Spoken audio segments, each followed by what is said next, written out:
Check! Ako nga pala si Sir Deo ng Flip Top at syempre meron tayo ngayong gagawin. Walang iba kundi ang maggagawa tayo ng reaction video sa isa nating kapatid na gumagawa ng pangalan sa musika. Sabi mo game? Game. Yon! Syempre ang title ng song na tayo ay Takbo Dito, Takbo Doon. Siguro kung mapapansin nyo yung literal, yung title, Takbo Dito, Takbo Doon, para siyang may hinahabol, para siyang may tinataguan, at para siyang hindi mapakali sa buhay. Kasi syempre, di ba, tatakbo ka dito, tatakbo doon. Kung yun talaga yung iisipin sa mind. Pero tingnan natin yung mensahe ng song. Baka may makita tayo nakakaiba dun sa song na yun at makita natin bakit ginawa ito ni Decimal dun sa ganong sitwasyon. Pwede natin tong patugtugin ngayon. Syempre, meron tayong copy na dinownload na galing sa YouTube ni Decimal. Check nyo yung YouTube ni Decimal at syempre mapapakinggan nyo yung kanyang mga song. Ayan. Ito. Beat pa lang men. Parang suspense. Beat pa lang yan men ha. Parang suspense na. Saan patungo? Oh. Literal, saan patungo? Pag sinabi mo ganun, syempre hindi nila alam kung saan sila tutungo. Hindi nila alam kung ano ang kahihinatnan ng bawat isa. Pero laliman natin yung pag-explain. Laliman natin yung pagpapaliwanag dun sa bagay na yun. Aling direksyon na naman aking tatahakin konting listo, baka ka mabisto at ikay magtago at iyong itago ang iyong sarili, baka ka mahuli pag nahuli kawawa pa kung walang pangtalas at pagkain sa pamilya kasi walang trabaho, walang tumatanggap kasi di tapos na pag-aaral kulang sa kaalaman. Oh, kita mo? Pumasok siya dun sa ganong bisyo.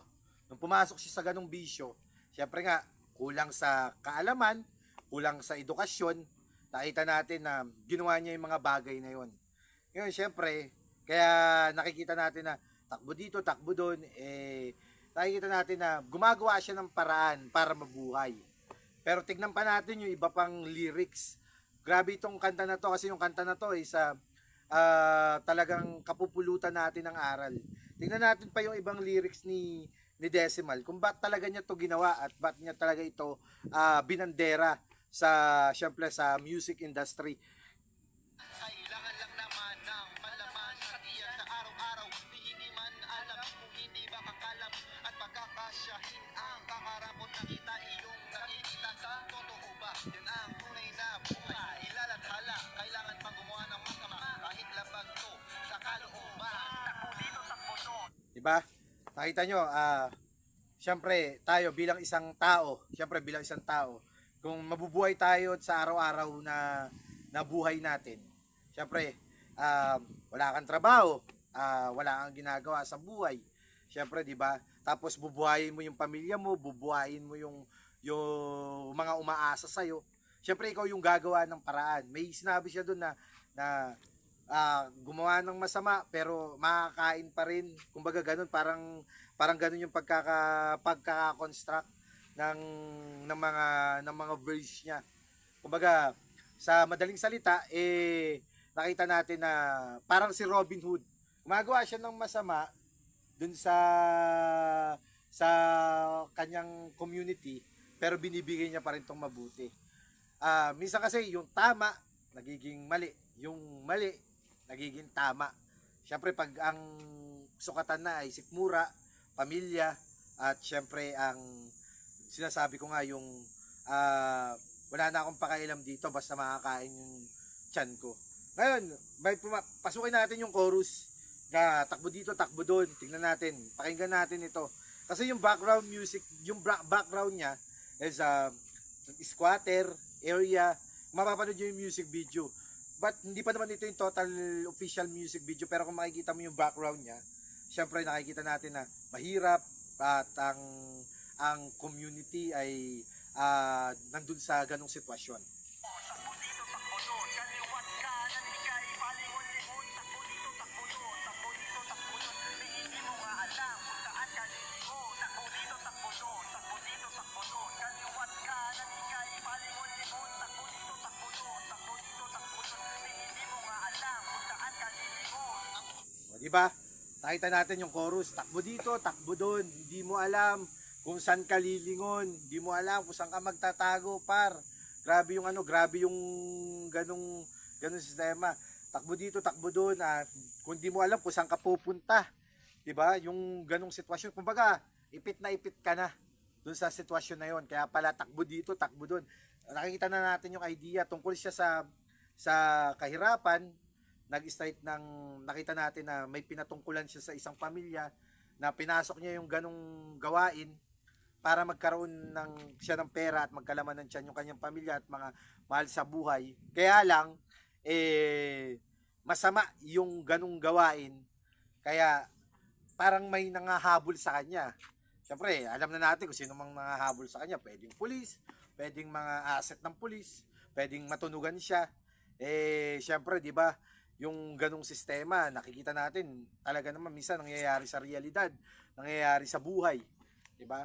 Ngayon, sige, pakinggan natin yung susunod na verse ni Decimal, kung bakit niya talaga pinursigi na matapos itong kanta na to. Ako'y walang kapayapaan. Nais mo lang naman ay ang kaginhawaan. Pero parang ang hirap, masakatuparan. Diba? Makita nyo, parang wala kang kapayapaan. Siyempre, di ba, kung takbo ka ng takbo at hinahanap ka nila, wala kang kapayapaan sa buhay mo kasi di mo alam, wala kang peace of mind. Di mo alam kung saan ka lalapag, di mo alam kung kahit na natutulog ka, iniisip mo pa rin ano nangyayari, baka may nagmamasid sa'yo na talagang minamanmanan ka nila dun sa ganung sitwasyon. Walang kapayapaan yung buhay mo kasi syempre ginawa mo nga yung masama na yun, di ba?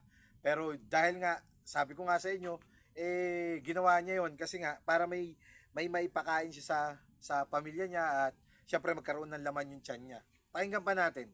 Talaga bang atang ganyan? Talaga yata wala na asenso. Kumanda ka na lang, puro suntok sa buwan. Ang mga pangarap ng iyong binuo. Ang tanong ay Diba? Napakahirap abutin nung ganung sitwasyon. Kumbaga, nangyayari kasi sa buhay is meron ka pangarap sa buhay pero hindi mo siya maabot. Talagang suntok sa buwan kasi nga pumasok ka dun sa ganung sitwasyon. Like, syempre, masama yung ganung sitwasyon. Ngayon, may mga pangarap ka, nawala na yon. Nawala na yung ganung pangarap mo. Kasi nga, yung nangyari sa buhay mo kumbaga, gipit na gipit ka na. Pakinggan pa natin mga pare. matutupad babayan kailan? Saan, papaano, parang sa panaginip na lang matutupad ang lahat. Diba? Sa panaginip na lang matutupad ang lahat. Sabihin, pwede kang makatulog, tapos sa panaginip mo na lang matutupad lahat yung mga pangarap mo. Na yung pangarap mo nung bata ka pa at di ka pa gumagawa ng ganun, mangyayari sa panaginip. Pero hindi mangyayari sa totoong buhay. Kasi nga, ipit na ipit ka na sa sitwasyon na yon. At ang mga yan, halos si umpog na ang ulo sa pader. Animoy ikay pinagbababaril, tatad ng bala ang iyong katawan. Buhay ka pa pero ikay, inaapoyan ang iyong kaluluwa sa apoy na purgatorio. Kahit buhay ka pa, ito na nagsilbing teritoryo. Dito sa puno. Diba? Parang dumating siya sa punto na corner siya. Parang binaril, buhay pa yung katawan mo, pero gusto mong lumaban, di ka makalaban kasi wala kang laban. Yung kasalanan mo, automatic, dahil gumawa ka ng masama, sa impyerno yun. Kasi ako, naniniwala naman, sa Christian, alam naman natin yan. Pag gumawa ka ng masama, istitimbangin yan, pwede ka mapunta talaga sa impyerno. At pag gumawa ka ng mabuti, at sa katuparan mo yun, pwede kang mapunta sa matiwasay na buhay. Kaya lang, di nga nangyari yung ganung bagay. Talagang na-corner ka na. Siyempre, susunod dito yung chorus. Takbo dito, takbo doon, takbo dyan. Sige, pakinggan pa natin.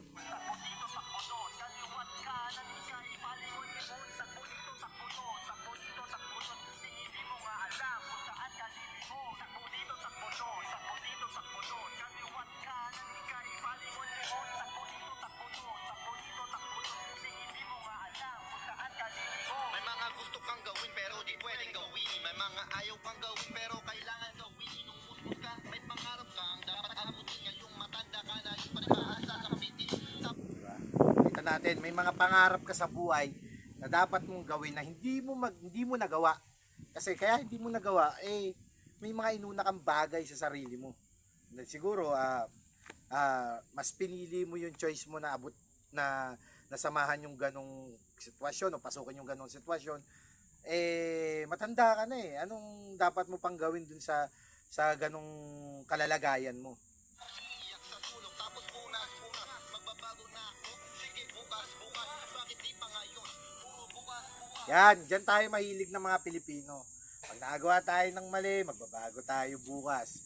Tapos ilang linggo lang, ay nako, gagawa na naman tayo ng kapalpakan sa buhay. Dapat pag nagbago ka, tuloy-tuloy yan. At talagang i-accept mo sa sarili mo na ano yung buhay mo, na mabago yan. Dahil ang iyong swerte, iyong pinagpapabukas. Kaya di mo masam ang magandang kapalaran. Para bang natutulog ka sa payabasan. Ang ikot ng iyong kapalaran. Diba? Ang hirap, ikot ng kapalaran mo. Imbis na minsan 'di ba nasa ibabaw, hindi laging nasa ilalim yung life mo kasi hindi ka nga maka-penetrate dun sa gusto mong gawin eh. Langit at lupa para kang pinaghinaan. Gumagawa ka ng masama dahil gusto mong mapasa kamay. Kahit alam mo mali, tuloy ka pa rin dyan sa iyong likod. Ang iyong akal ay lumaan. Sa kabilang sulok, demonyo ikay pinagtatawanan. Diba? Dahil gumagawa ka ng masama, syempre hindi lang sila yung natutuwa, meron natutuwa dyan. Syempre demonyo. Gumagawa ka ng mabuti, may matutuwa doon. Syempre, yung kabutihan na matutuwa doon. Ngayon, dahil pinasok mo yung bagay na yan, talagang mahirap kang makalabas dyan. Ngayon, yung chorus nito, tapusin natin mga pare.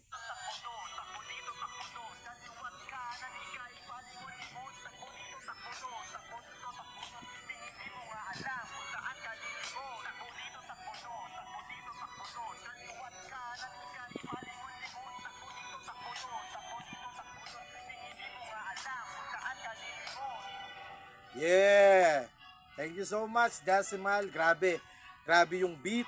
Napaka-suspense. Grabe yung message ng verse 1, 2, 3. Grabe. Grabe. Siguro at lalo-lalo na din yung chorus na nagets namin agad, takbo dito, takbo doon.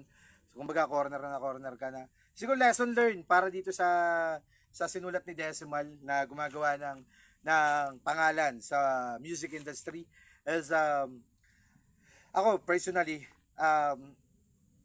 kung gumawa ka ng masama at nandun ka na sa sitwasyon na yon, pilitin mong magbago. Kasi kung hindi ka magbabago, hindi ka makakaalis dun sa, kumbaga parang kumunoy. Hanggat hindi mo inaalis yung mga bagay na yon, talagang malulugmok at malulugmok ka.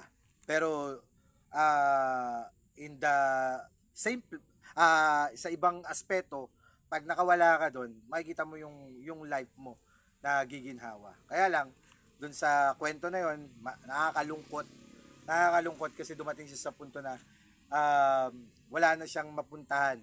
As in talagang corner na siya. Kumbaga may kasabihan tayo na napakaliit ng mundo. Ibig sabihin talagang mahanap at mahanap ka. Siguro thank you sa music mo, Decimal, at nagkaroon kami ng idea, nagkaroon kami ng learnings na pwede pa pala namin mabago yung buhay namin at mabago yung buhay ng iba, magkaroon ng inspirasyon sa iba at mabigyan ng brave or tapang sa buhay na hindi na namin gagawin ito. Kasi pag ginawa namin ito, pwede kami mapunta sa impyerno or saan mang lupalop ng mundo. Yun, ako pa rin si Sir Deo at check nyo yung music ni Decimal na takbo dito, takbo doon. At syempre, lagi yung sound trip yan. Syempre, kasama ko sa sound trip ko yan sa phone ko. Medyo sira lang yung laptop natin. Pero okay lang. At least meron tayong isa pang phone para mapakinggan yung kanyang music. Decimal, dinownload ko yan. At muli, maraming salamat at shoutout sa aking videographer na si CL na pinakamalakas. Ayan, at syempre, at sa aking tawag dito sa BRC, syempre. Maraming salamat po. Decimal, thank you. At dito na natin tatapusin ang vlog na ito at reaction video. Bye-bye!